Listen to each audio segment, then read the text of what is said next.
Hi, I'm Joe with this month's updates on Lexicon. If you haven't noticed, we're in a different location than our typical one. That's because I went off to college and so did Steph. But no worries, we'll continue to be making our updates at the end of each month for your enjoyment. And before we begin, I want to first thank all those who opted in to play our demo 3.0. We really couldn't do it without you. And if you'd like to play our demo, you can sign up to play it on our website lexicongame.info. Now on to the updates. You might have noticed before that our former pause menu was rather static. Well, no more. Upon selecting an item from the pause menu, you are greeted with a pleasant parallax shift.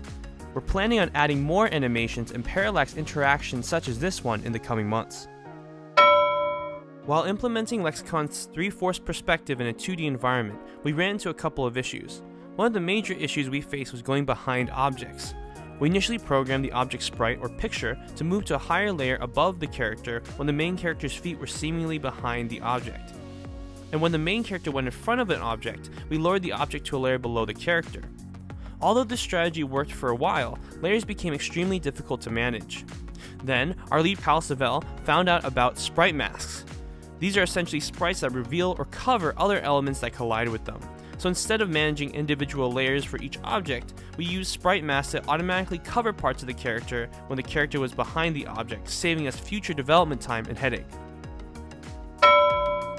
In our user testing, we noticed that many people initially attempted to drag and drop elements into the ability panel or the crafting area to sadly be disappointed by the lack of. In response, we implemented dragging and dropping elements in the crafting menu similar to many role-playing games. Now you might have seen the fan puzzle at the end of the second level, but now that is no more. Due to some animation and coding complications, we revised the puzzle to make it more intuitive and run smoother. Instead of pushing a fan with the air ability, you now push a block onto a pressure plate with the air ability. Now that we're pretty much done with the demo, we are moving on to develop the full game. For those who have been with us for a while, you might be wondering why it took us so long to finish the demo.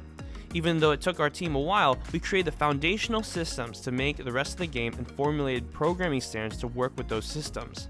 These programming standards lay out how objects and levels are to be created so that they are consistent and easily maintainable. We also have been working on the soundtrack for the Estuary, the jungle/swamp-like region in Lexicon. We want to let you hear our latest track from that region that is played when you encounter the Beasts, one of the 2 belligerent tribes in the area known for their strength and power. Take a listen.